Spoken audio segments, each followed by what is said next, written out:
Well, good morning, everybody. Is this working? Okay. It's really a pleasure to see everybody. There's a lot of old faces that have been involved in this for a long time, and new faces. So it's a really wonderful blend of folks that we have today. I'm guessing most of y'all in the Cobb area. Yes? Oh, yeah. Okay, great. So yeah, those of you that don't know me, my name is Jessica Pyska. I've been the District 5 Supervisor since 2001. But 10 years ago this year, after the Valley Fire, we pulled together and we met in a field for the first time. And we talked about how we wanted to come back as a community and how we wanted to rebuild and how we wanted to re-envision what this community was going to look like after the fire and the changes that we were going to embrace. And so it's wonderful to see so many of those original people, Larry and Nelia and Magdalena, that came together in those early days. And so much has happened in the last 10 years. A lot of thanks to the people in this room and the partnerships that we've built and developed, because this is work that no one can do alone, no single agency can do alone, government certainly can't do it. We have a lot of perspectives that we embrace, we work together. Collaboration in this area is our superpower. And we look to our partners, our tribal partners, our civic partners, our volunteers. The strength of a community really is the people that show up and volunteer and want to put that good work forward. So I just want to thank everybody. If you've been part of this for the last 10 years, if you're new, if you've shown up just recently, you all matter, you're all valuable, you're all part of this beautiful fabric that we've been weaving together, because we are going to get to this place where we are adaptive to live in the conditions that have always been here. Although we have a new challenge with climate change, which is drastically changing the vegetation all around us and the climate conditions and the weather. So we have to continue to adapt to that as well. But I want to welcome you all today. This is a great event.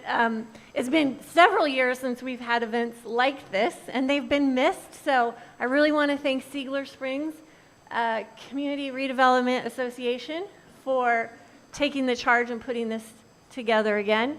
Some of the challenges, as a lot of you know, are the federal funding challenge. A lot of the resources that we have been depending on for the last 10 years to build this system where we can work proactively to protect our communities, a lot of those funding streams are going away or inconsistent or up in the air. We don't really know. And I know that there was a choice to move ahead with this program despite all that. And that speaks so much to the community and how much we value this work together. On the other side of the resilience piece, which we're all working together, is we don't know what's going to happen with FEMA right now. So we're in this really strange place where we've built this system to do all this proactive work, and it could be falling apart. We don't know. And then if there is a major event, we don't know if there's going to be federal resources to help us recover. So this is the time that we have to commit as individuals to our community, because we are who is here. And we have to keep moving this work forward, regardless of what's happening outside of our control. So I just really appreciate all of you showing up, your commitment to each other, to this community, and to this really important work of building this resiliency for the Cobb area.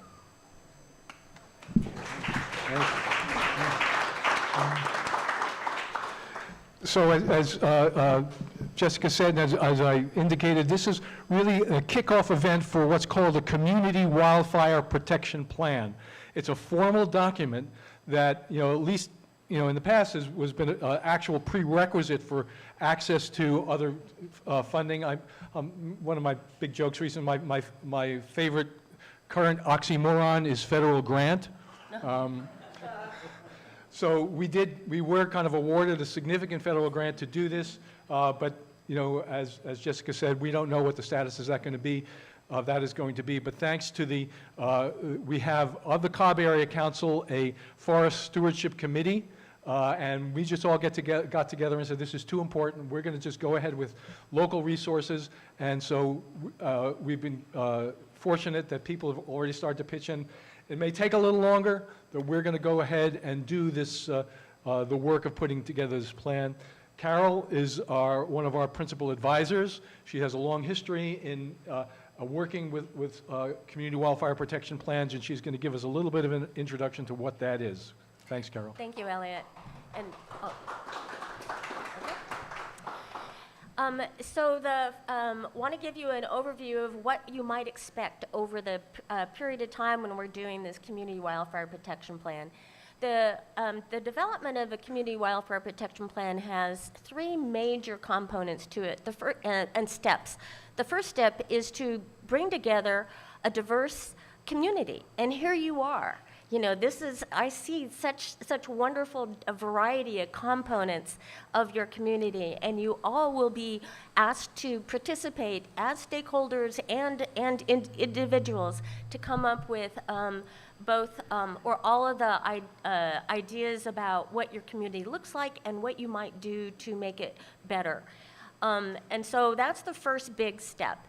And that's the C in the community wildfire protection plan, is you, the community. And I think that's probably the thing that makes all of these plans so important, is because when you are done with planning, those same community members that are involved in the planning are going to help implement it. And so there's the continuous from the good idea to actually getting work done on the ground.